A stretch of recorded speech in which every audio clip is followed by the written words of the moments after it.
Vous êtes-vous déjà demandé pourquoi votre vie spirituelle se sent stagnante, même si vous faites tout? Non.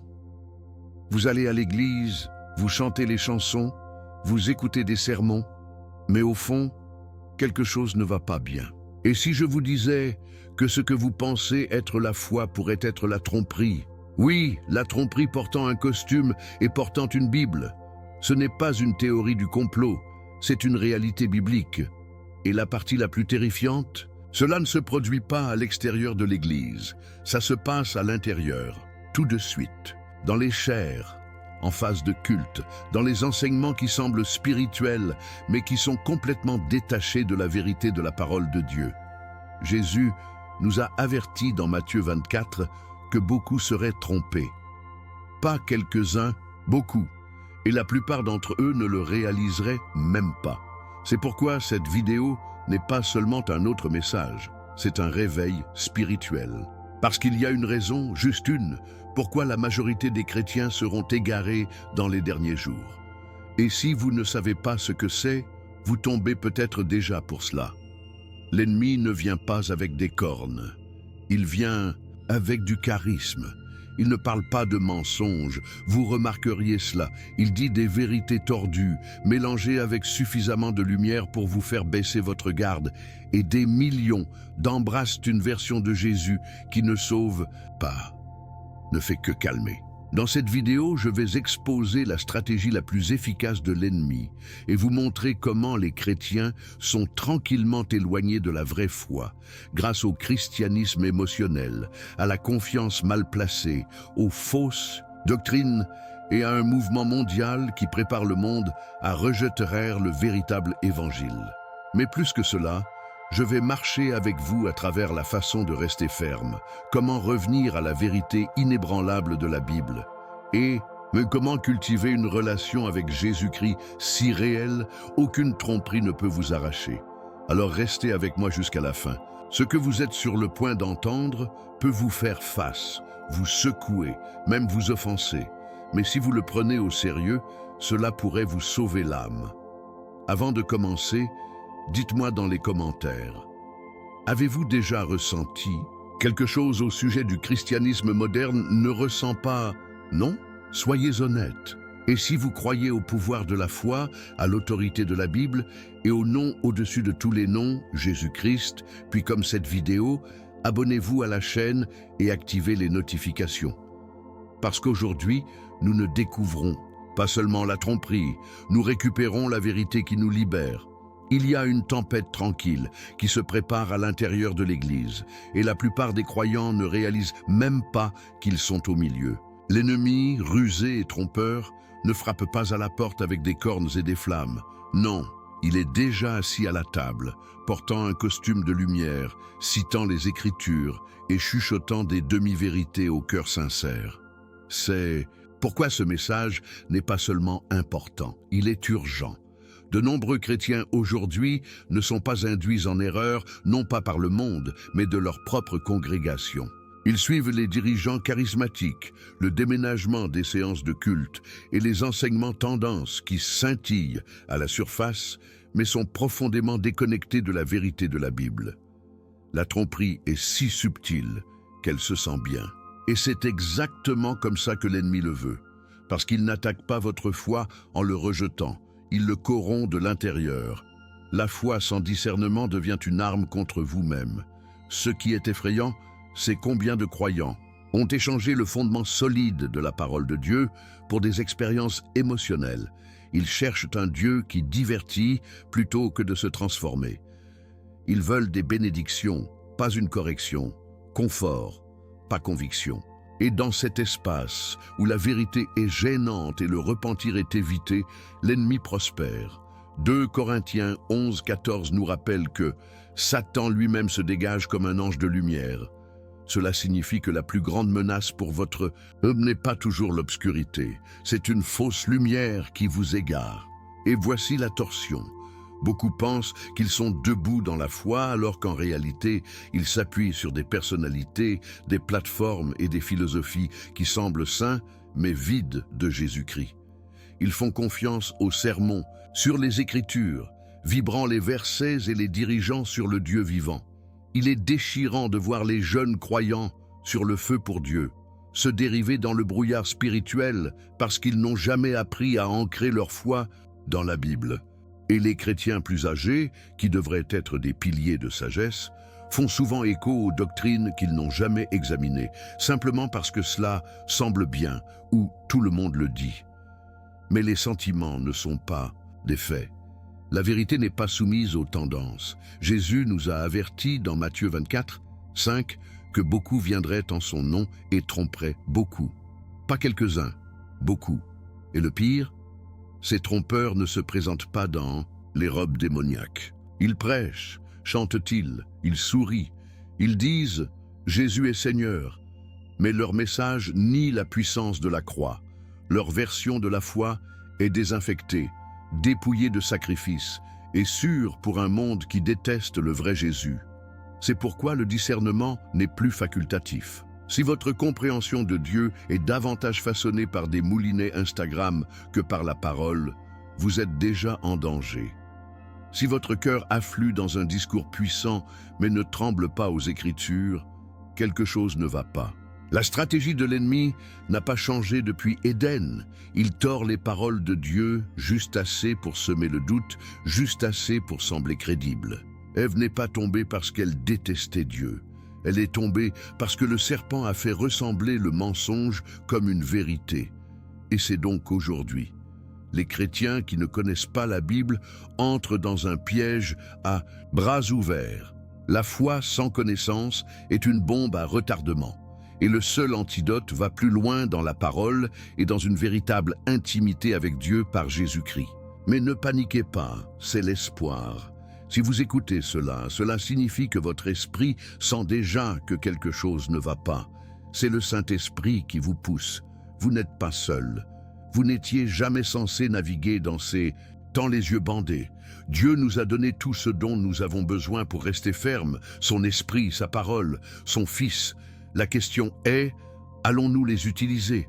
Alors que nous avançons, nous allons découvrir exactement comment l'ennemi fonctionne de ses manières subtiles et sophistiquées, et comment votre foi peut être ancrée si profondément dans la vérité de Jésus-Christ qu'aucune tromperie ne peut vous éloigner.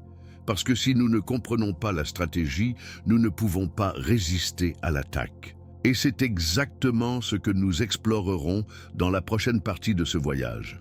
La tromperie ne crie pas toujours, ça murmure. Il ne vous renverse pas avec force. Il se fraye lentement un chemin dans votre réflexion jusqu'à ce que vous ne puissiez pas dire la vérité à partir de l'erreur. C'est exactement ainsi que l'ennemi fonctionne dans ces derniers jours. Pas avec une force brute, mais avec une élégance séduisante. Et voici la torsion. Il ne va pas après les athées ou les sceptiques. Non, son objectif est le croyant engagé, celui qui prie, celui qui sert, celui qui veut vraiment marcher dans la foi. Pourquoi? Parce que s'il peut tordre leur compréhension de la Bible, s'il peut déformer leur image de Jésus-Christ, il peut s'égarer entière. Sa stratégie est subtile. Versets mal utilisés, expériences chargées émotionnellement et dirigeants qui sont doués, mais pas fondés en Dieu. Soyons réels. Nous avons tous entendu des sermons qui se sentaient bien, mais manquaient de profondeur. Des messages qui nous ont fait crier « Amen », mais ne nous a pas mis au défi de nous repentir. C'est l'appât, faire sonner biblique, saupoudrer de vérité et éviter tout ce qui exige une vie transformée. Et une fois le crochet réglé, la déception creuse plus profondément. Satan l'a fait dans le jardin avec Ève. Dieu a-t-il vraiment dit? Genèse 3:1. Il l'a même essayé avec Jésus dans le désert, citant les Écritures hors contexte, Matthieu 4:6. Alors ne pensez pas que cela ne se produira pas aujourd'hui. Le livre de jeu de l'ennemi n'a pas changé. La seule chose différente, c'est à quel point la tromperie est polie, éteinte dans des lumières, de la musique et des doublures inspirantes qui contournent le cœur et divertissent l'âme. Et le danger grandit lorsque nous cessons de tester ce que nous entendons. De nombreux croyants n'examinent plus les enseignements, ils les absorbent. Ils font confiance au charisme pour le contenu, la passion par rapport à la précision. Un orateur dynamique dit « Dieu veut vous bénir » et nous crions en accord. Mais quand avons-nous entendu pour la dernière fois « Take votre croix et me suivons » Luc 9, 23. Cette partie est exclue car elle n'est pas populaire, il ne se vend pas. Mais la vraie foi en Jésus-Christ n'est pas toujours à l'aise, elle est coûteuse. Et si nous ne faisons pas attention, nous échangerons l'évangile du royaume contre un évangile de commodité. L'ennemi le sait, il n'a pas besoin de vous pour renoncer à votre foi. Il a juste besoin de vous pour croire une version de celui-ci qui manque de puissance, de vérité et d'obéissance à Dieu. Cette tromperie prospère où les gens cessent d'étudier la Bible pour eux-mêmes. Il se nourrit de foi paresseuse, le genre qui dépend de la révélation de quelqu'un d'autre, au lieu d'une relation personnelle avec Dieu. Le genre qui fait « et plus confiance aux paroles d'un pasteur que la parole de Dieu ». Et lentement, la ligne entre la vérité et le mensonge devient floue. Les gens commencent à croire des choses qui ne sont pas dans les Écritures, ou pire, les Écritures pour s'adapter à leurs désirs. Ce n'est pas la foi, c'est l'idolâtrie. Et Jésus nous en a clairement mis en garde. Dans Matthieu 7,15, il a dit « Méfiez-vous des faux prophètes qui viennent à vous dans les vêtements de moutons, mais ils sont intérieurement des loups voraces. » Et devinez quoi? Les moutons ne reconnaissent pas les loups à moins qu'ils aient été formés pour repérer la différence. Alors, comment éviter de tomber dans ce piège? En nous ancrant dans la parole, en cherchant quotidiennement le discernement du Saint-Esprit et en nous entourant des croyants qui ne nous flatteront pas mais nous affûtent. La tromperie peut être subtile, mais la défense est claire. Sachez, si bien la vérité que la contrefaçon devient évidente. Dans la prochaine partie de notre voyage, nous plongerons plus profondément dans la réalité déchirante de ce qui se passe lorsque les gens placent leur confiance en humains au lieu de Dieu, et comment même les plus dévoués peuvent trébucher si leur foi n'est pas enracinée en Jésus-Christ seul. C'est l'un des changements les plus dangereux dans l'Église aujourd'hui, et cela passe souvent inaperçu jusqu'à ce qu'il soit trop tard. Les gens ont commencé à placer leur foi non pas en Dieu, mais chez les hommes, chez les dirigeants, dans les personnalités. Ils suivent un prédicateur plus qu'ils ne suivent Jésus. Ils croient plus en une marque d'église que par la parole de Dieu. Et voici la chose, ces dirigeants pourraient même ne pas être mauvais, ils pourraient être sincères, passionnés, voire doués. Mais le problème se pose lorsque nous commençons à les traiter comme l'autorité ultime, au lieu de reconnaître que seul Dieu occupe cet endroit. Lorsque le fondement de la foi de quelqu'un est construit sur un être humain, même si cette personne porte un col ou tient un microphone, cette foi est vulnérable à l'effondrement. Pourquoi? Parce que les humains échouent, mais Dieu ne le fait jamais. Ce n'est pas un nouveau problème. La Bible est pleine d'exemples où les gens se tournent vers les hommes au lieu de Dieu, et chaque fois, il s'est terminé par un désastre. Pensez à Israël exigeant un roi en 1 Samuel 8. Dieu voulait être leur roi, mais ils ont dit « Donnez-nous quelqu'un que nous pouvons voir, quelqu'un que nous pouvons suivre avec nos yeux. » Et Dieu les a avertis par le prophète Samuel. « Si vous mettez votre confiance en un homme, il vous prendra vos fils, vos filles, vos champs. » Mais ils n'ont pas écouté. Ils voulaient un leader visible, pas spirituel. Et ce même désir vit aujourd'hui. Les gens recherchent une voix forte, qui est claire, qui les fait se sentir en sécurité. Mais ce faisant, beaucoup négligent la voix calme et régulière du Saint-Esprit et la vérité inébranlable de la Bible. Jésus lui-même prévoyait cela. Dans Matthieu 24, 5, il a dit « Beaucoup viendront en mon nom, affirmant « Je suis le Messie » et j'en tromperai beaucoup. » Remarquez, il n'a pas dit qu'ils venaient avec des fourchettes ou refusaient son nom. Non, ils utiliseraient son nom. Ils semblaient saints. Ils porteraient des Bibles. Mais leur message serait trompeur. Pourquoi? Parce que cela ne pointerait pas les gens vers Dieu. Il les dirigerait vers eux-mêmes. Et c'est le cœur de la tromperie. L'objectif passe subtilement du Christ au charismatique, de l'écriture au spectacle, de la conviction au confort. Et lentement, l'Église devient un endroit où les gens sont divertis plutôt que équipés, inspirés plutôt que transformés.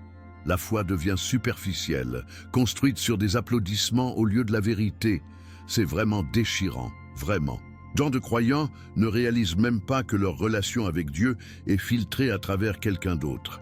Ils n'ouvrent pas leur Bible, ils attendent dimanche. Ils ne prient pas, ils attendent un mot prophétique. Ils ne cherchent pas la voix de Dieu, ils poursuivent la vision de quelqu'un d'autre. Et c'est pourquoi, lorsque ces dirigeants tombent ou échouent ou disparaissent, leur foi s'effondre aussi. Parce qu'il n'était pas enraciné en Jésus, il a été emprunté à quelqu'un d'autre. Mais Romains 10:17 dit « La foi vient en entendant et en entendant par la parole de Dieu. » Pas en entendant un sermon, une chanson ou un discours de motivation, mais le mot. C'est là que la vraie foi naît et soutenue. Maintenant, cela ne veut pas dire que nous ne devrions pas honorer nos pasteurs ou apprendre des autres. Absolument. Dieu utilise les gens. Mais au moment où nous commençons à dépendre d'eux au lieu de dépendre de Dieu, nous sommes déjà entrés sur un terrain dangereux. Dans la partie suivante, nous examinerons de plus près comment cette confiance égarée a fait naître un christianisme arrosé, qui est chargé émotionnellement mais spirituellement vide. Et nous découvrirons ce que Jésus voulait vraiment dire quand il a appelé ses disciples non pas à réconforter, mais à la croix. Il y a une version du christianisme prêchée aujourd'hui qui ne ressemble en rien à ce que Jésus a enseigné. C'est léger, il est poli et c'est populaire. Mais voici la dure vérité, c'est aussi impuissant. Cette foi édulcorée saute sur les trucs durs. Il saute le repentir, il saute l'obéissance, il saute la croix.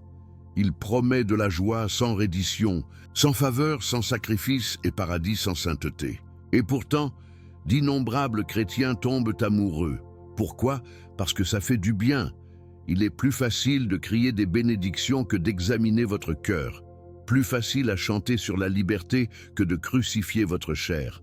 C'est le christianisme lite qui infectait les églises partout, émotionnel, dramatique, mais spirituellement creux. Et le danger? Cela fait croire aux gens qu'ils sont sauvés lorsqu'ils dorment réellement. Ce n'est pas seulement une tendance moderne, c'est une prophétie accomplie. Dans 2 Timothée 4, 3-4, Paul a averti que le temps viendra où les gens ne subiront pas une saine doctrine. Mais après leur propre convoitise, ils se tiendront à eux-mêmes des enseignants, ayant des oreilles qui démangent. Ce moment est maintenant. Beaucoup ne veulent pas de vérité, ils veulent une thérapie, ils ne veulent pas de transformation, ils veulent une affirmation. Les églises s'adaptent donc, les messages deviennent motivants, l'adoration devient la performance, et l'évangile devient un produit commercialisé sur les masses. Mais la foi en Jésus-Christ n'a jamais été censée être une marque. C'était censé être un mode de vie, celui marqué par la reddition, l'obéissance et l'intimité profonde avec Dieu. Et soyons honnêtes, le vrai évangile est offensant. Il vous dit de mourir à vous-même. Il vous appelle à porter votre croix quotidiennement. Luc 9, 23. Cela ne promet pas que tout ira dans votre sens. En fait, cela garantit la persécution, les difficultés et la lutte. Mais cela promet également quelque chose de bien plus grand. La vie éternelle, la paix qui dépasse la compréhension et un amour qui ne manque jamais. Le problème est que de nombreuses églises vendent aujourd'hui la commodité et non l'alliance. Ils vous disent de venir comme vous, et c'est vrai, mais ils oublient de dire « ne restez pas comme vous ». Jésus vous aime trop pour vous laisser inchangé. La vraie foi vous pousse à grandir, à vous repentir, à soumettre. Ce n'est pas le légalisme, c'est la transformation. Le danger de ce christianisme léger est qu'il inocule les gens contre la vraie chose. Cela leur donne juste assez de Jésus pour se sentir spirituels, mais pas assez pour être sauvés. Et quand les essais arrivent, ils se désagrègent, parce qu'ils n'ont jamais appris à se tenir debout. On leur a dit que la foi faciliterait la vie, pas plus sainte. Et donc, leur maison est construite sur du sable. Lorsque les tempêtes ont atteint, leurs émotions s'effondrent et leurs croyances s'effondrent. C'est pourquoi tant de chrétiens s'éloignent de l'Église lorsque la vie devient difficile. Ils n'ont jamais connu le vrai Jésus. Et pour commencer, ils connaissaient la version Instagram, la version de la conférence, le bobine de surbrillance, mais pas celui qui a parcouru des routes poussiéreuses, a pleuré sur Jérusalem et a saigné sur une croix. Mais voici la bonne nouvelle. Jésus appelle toujours, toujours en attente, offrant toujours de l'eau vive à ceux qui sont fatigués de la religion vide. Si votre cœur est agité, si votre foi se sent fausse, elle n'est pas trop tard. Vous pouvez échanger le spectacle contre quelque chose de réel. Vous pouvez aller plus loin. Vous pouvez retourner à la simplicité de l'Évangile, repeindre. Croyez, suivez. Pas de lumière, pas de caméra, pas d'applaudissements. Juste toi et Dieu. Et dans la prochaine partie de ce voyage, nous découvrirons la seule chose qui peut vous garder ancré dans ces moments dangereux, la Bible. Parce que si nous ne connaissons pas la vérité, nous tomberons dans le mensonge à chaque fois. Il y a une arme que l'ennemi redoute plus que toute autre chose.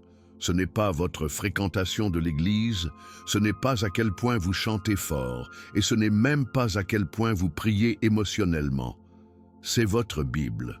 Parce que le moment où un croyant ouvre la parole avec faim et humilité, l'ennemi perd le sol. La Bible n'est pas seulement un livre, c'est une bouée de sauvetage spirituel. Il est décrit comme une épée dans Éphésiens 6:17, assez net pour couper chaque mensonge, chaque fausse doctrine, chaque tromperie subtile. Mais voici la tragédie.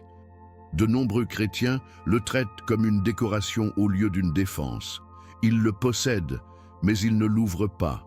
Et quand vous ne savez pas ce que Dieu a réellement dit, vous êtes vulnérable à tout ce qui semble spirituel.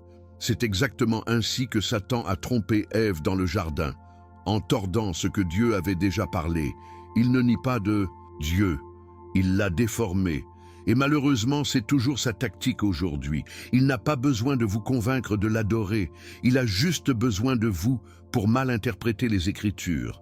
S'il peut planter un doute sur ce que dit la Bible, ou pire, vous convaincre que cela n'a plus d'importance, il a déjà gagné la moitié de la bataille. Regardez comment il a approché Jésus dans le désert, dans Matthieu 4. Il a cité les Écritures de contexte pour essayer de piéger le Fils de Dieu. Mais Jésus n'a pas discuté émotionnellement. Il a répondu avec la vérité. Il est écrit. 3 fois, c'est le modèle, c'est notre défense. C'est ainsi que nous ripostons. Pourtant, de nombreux croyants ne sont pas équipés parce qu'ils n'ont jamais appris à étudier le mot par eux-mêmes. Ils comptent sur les dévotions, les extraits de sermons ou les publications sur les réseaux sociaux pour soutenir leur vie spirituelle. Mais ces choses sont comme des collations. Elles ne peuvent pas remplacer la fête des Écritures. Le vrai discernement ne vient que lorsque vous vous immergez dans la Bible. Lorsque vous ne le lisez pas, mais méditez dessus, vivez-le, respirez-le. Le psaume 119, 105 dit « Ta parole est une lampe à mes pieds et une lumière sur mon chemin ». En d'autres termes, lorsque le monde est sombre et déroutant, la parole de Dieu devient la seule chose qui peut vous aider à marcher droit. Sans cela, vous trébucherez même avec de bonnes intentions. Et soyons clairs, l'ignorance biblique n'est pas seulement une faiblesse personnelle. C'est une menace spirituelle. Un croyant qui ne connaît pas le mot est un croyant qui peut être facilement manipulé. C'est ainsi que les faux enseignants montent au pouvoir. Ils profitent du manque de connaissance des gens. Ils citent juste assez les Écritures pour paraître légitimes, mais le tournent pour servir leur programme. Et sans discernement, les gens suivent aveuglément. Ils acceptent chaque enseignement qui suscite leurs émotions, ne s'arrêtant jamais pour demander « Est-ce ce que Dieu a réellement dit ?» C'est pourquoi Actes 17:11 loue les Béréens. Ils n'ont pas seulement pris Paul au mot, ils ont examiné les Écritures quotidiennement pour voir si ce qu'il a dit était vrai. Imaginez cela testant même Paul, c'est la maturité spirituelle. Alors, voici l'invitation, tombez amoureux de la Bible à nouveau, pas comme liste de contrôle, pas comme un devoir religieux, mais comme votre bouée de sauvetage. Laissez-le vous défier, laissez-le vous réconforter, laissez-le vous corriger, parce que seul un cœur saturé dans la parole de Dieu peut reconnaître quand quelque chose est éteint, quand l'enseignement est biaisé, quand l'esprit derrière lui semble étrange, quand le message exalte l'homme sur Jésus-Christ. Et, à mesure que nous allons de l'avant, nous affronterons de front certains des mensonges les plus séduisants infiltrant l'Église aujourd'hui.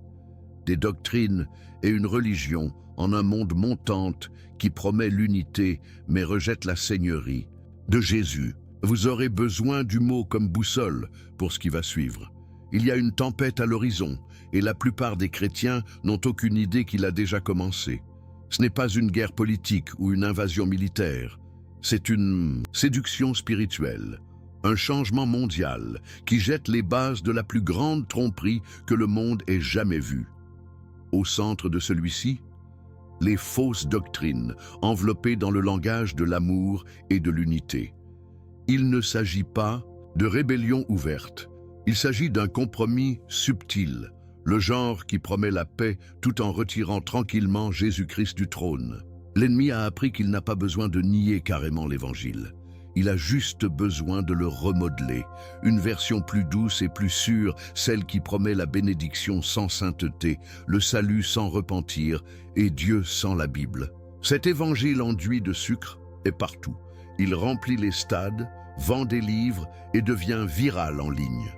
Il dit des choses comme « Dieu veut juste que vous soyez heureux » ou « Suivez votre cœur et faites confiance au processus ». Mais ce qu'il ne dit jamais, c'est « Soyez saints car je suis saint ». 1 Pierre 1, 16. Il ne parle jamais du péché, du sacrifice ou de la reddition. Il offre un Jésus qui s'intègre dans votre vie au lieu de demander votre vie.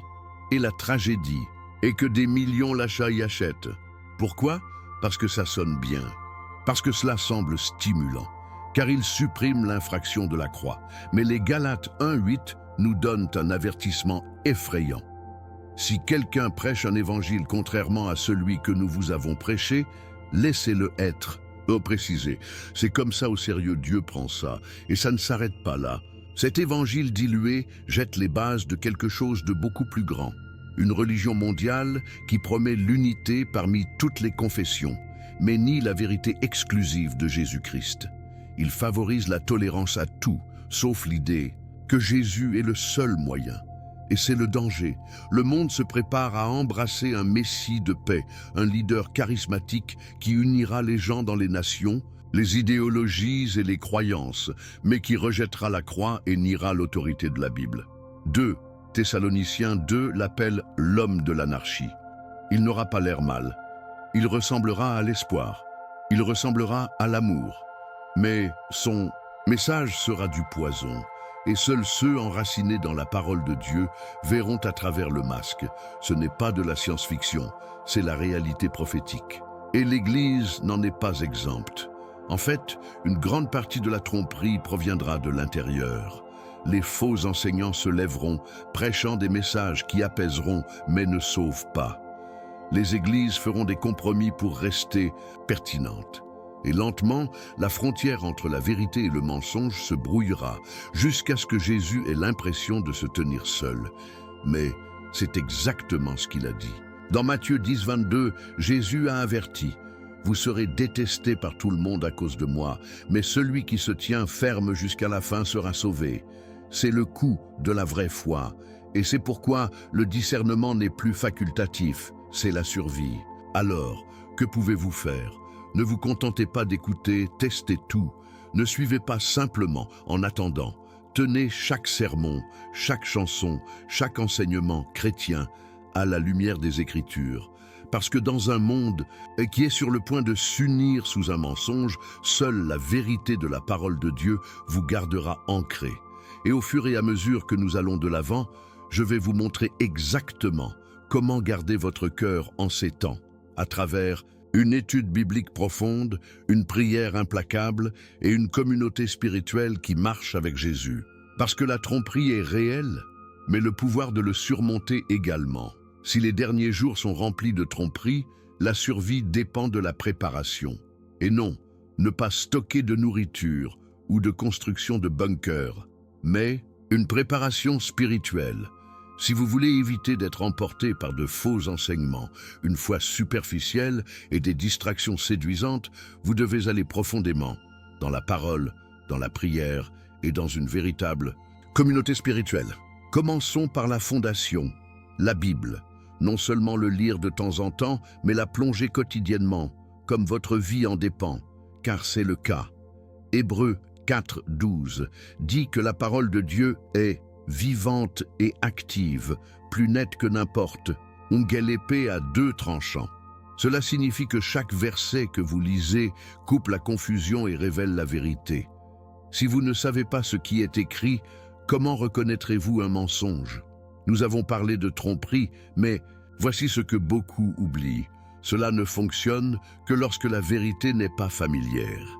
C'est pourquoi les Béréens dans Actes 17:11 étaient si puissants. Ils n'ont pas seulement écouté Paul, ils ont vérifié ses paroles contre les Écritures tous les jours. Pensez-y, même Paul, l'apôtre, s'ils l'ont testé, ne devrions-nous pas tester tous ceux que nous entendons? Chaque prédicateur, chaque prophète, chaque podcast? Ne supposez pas que quelqu'un a raison parce qu'il semble convaincant. Recherchez-le. Priez à ce sujet. Demandez au Saint-Esprit de le confirmer.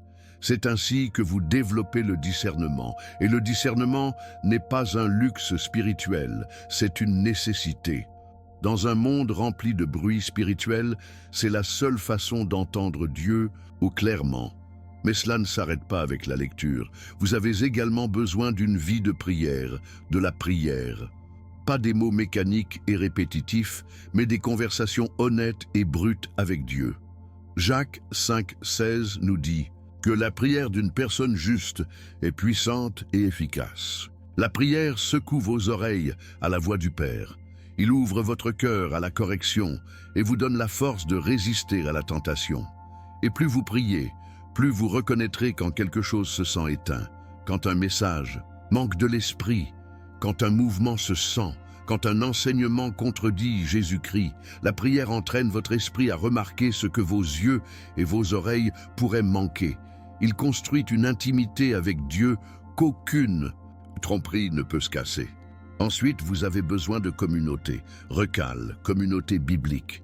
Les gens qui aiment Dieu aiment sa parole et n'ont pas peur de vous défier lorsque vous êtes hors piste. Proverbe 27:17 dit « Alors que le fer aiguise le fer, donc une personne aiguise une autre. » Vous avez besoin de frères et sœurs qui vous exhortent, prieront avec vous. Étudiez la parole avec vous et gardez votre foi en vie lorsque vos émotions s'estompent. Tous les rassemblements d'église ne l'offriront pas. C'est pourquoi vous devez rechercher des communautés qui exaltent surtout Jésus-Christ, qui prêchent le plein conseil de Dieu, pas juste les parties confortables. Une communauté forte vous tient responsable. Cela vous rappelle que vous n'êtes pas seul dans ce combat. Et enfin, restez dans une posture constante d'examen. 2 Corinthiens 13:5 dit « Examinez-vous pour voir si vous êtes dans la foi. Ne comptez pas sur des sentiments ou un battage médiatique spirituel. Testez votre vie par les Écritures. Votre cœur est-il doux envers Dieu? Gardez-vous des fruits. Obéissez-vous à ce que vous lisez, pas seulement en l'admirant. Et quand vous écoutez un sermon, demandez-vous, est-ce que cela est aligné avec la parole de Dieu? Même le prédicateur le plus éloquent doit passer ce test, parce qu'en fin de compte, ce ne seront pas leurs paroles qui vous sauvent. Et ce sera votre relation avec Jésus, votre connaissance de la vérité de Dieu et votre capacité à se tenir debout lorsque les autres tombent. Et à l'approche de la dernière partie de ce voyage, nous parlerons de ce que cela signifie de rester ferme lorsque la position de Jésus vous coûte tout. De représenter Jésus-Christ dans les derniers jours ne vous rendra pas populaire, cela pourrait vous faire persécuter. Mais la popularité n'a jamais sauvé personne. Seule la vérité fait. Et en ces temps, rester fidèle à votre foi ressemblera à une rébellion au monde. Vous serez appelé intolérant, à l'ancienne, voire dangereux. Mais c'est exactement ce dont Jésus nous a prévenus. Dans Jean 15:19, il a dit « Si vous apparteniez au monde, il vous aimerait comme le sien. En l'état, vous n'appartenez pas au monde. Alors ne soyez pas surpris lorsque le monde vous rejette. Il l'a rejeté en premier. La question est, allez-vous toujours vous tenir, même lorsque vous devez vous tenir seul? La foi dans les derniers jours ne concernera pas les foules, les conférences ou le poids. Il s'agira de conviction. Une résolution silencieuse et inébranlable de vivre pour Dieu, quand tout ce qui vous entoure dit un compromis. Comme les 5 sages vierges de Matthieu 25, votre lampe a besoin d'huile, de préparation spirituelle, construite par l'intimité avec Dieu, par l'obéissance et par la parole. Ces vierges n'ont pas emprunté du pétrole aux autres, elles ont apporté la leur. Et c'est le réveil. La foi de votre pasteur ne peut pas vous sauver. La réputation de votre Église ne vous mènera pas. Vous avez besoin de votre propre huile. Vous avez besoin de votre propre relation avec Jésus-Christ. C'est la seule chose qui maintiendra votre flamme en vie lorsque l'obscurité frappera. Et l'obscurité arrive. Pas seulement la persécution, mais la tromperie si convaincante qu'elle pourrait tromper même les élus. Matthieu 24, 24. Nous le voyons déjà, des mouvements qui prétendent honorer Dieu mais nier sa parole. Les enseignants qui utilisent le nom de Jésus mais prêchent un évangile qu'il n'a jamais enseigné. C'est pourquoi ce n'est pas un moment pour le christianisme occasionnel. C'est le moment d'être enraciné, ancré, immobile. Parce que lorsque les vents de fausses doctrines soufflent, seuls ceux qui sont ancrés dans les Écritures resteront debout. Seuls ceux qui ont passé du temps aux pieds de Jésus apprennent sa voix, sauront quand c'est lui et quand c'est une contrefaçon. Mais n'ayez pas peur. Dieu ne nous a pas laissés seuls. Il nous a donné son esprit pour nous guider, sa parole pour nous fonder et son Fils pour nous sauver. Vous n'avez pas besoin d'être parfait. Il vous suffit d'être disposé, prêt à rester dans le combat, prêt à grandir, disposé à dire oui à Jésus quand tout ce qui vous entoure dit non. C'est ce qui sépare le blé de la balle, le sage des stupides, les fidèles du faux. Et la récompense, vie éternelle, une couronne de justice. Les mots que chaque croyant aspire à entendre, bravo, bon serviteur. Matthieu 25, 21. Alors maintenant, la question est la vôtre. Allez-vous rester ferme? Serez-vous compté parmi les rares qui se tiennent lorsque les autres tomberont? Alors que nous fermons ce voyage, rappelez-vous ce que vous avez appris. Ici n'est pas seulement des informations, c'est un appel à l'action, une invitation divine à vivre différemment, à marcher hardiment, à s'accrocher à la vérité, peu importe le coût. Parce que lorsque tout le reste s'estompe, il ne reste qu'une chose, Jésus-Christ, le rocher solide sur lequel nous nous tenons. Et ce qui vient ensuite vous aidera à aller encore plus loin. Alors maintenant, je veux avoir de vos nouvelles. Avez-vous déjà suivi un enseignement qui sonnait bien, mais a réalisé plus tard qu'il n'était pas aligné avec la Bible? Qu'est-ce qui vous a ouvert les yeux? Partagez votre expérience dans les commentaires ci-dessous. Votre histoire pourrait aider quelqu'un d'autre à se réveiller avec la vérité. Et bon, si ce message a remué quelque chose dans votre esprit, ne le gardez pas pour vous. Appuyez sur ce bouton like, abonnez-vous à la chaîne et activez les notifications afin de ne jamais manquer un autre mot qui pourrait transformer votre marche avec Dieu. Votre foi est trop précieuse pour laisser sans surveillance. Si vous êtes prêt à aller encore plus loin, ne manquez pas la prochaine vidéo qui s'apprête à apparaître sur votre écran. Cela va vous emmener plus loin dans les vérités bibliques que l'ennemi ne veut pas que vous sachiez. Je suis Marco. Merci d'être ici, de grandir avec moi et de se tenir fort dans la vérité. Que Dieu vous bénisse et je vous verrai dans le prochain.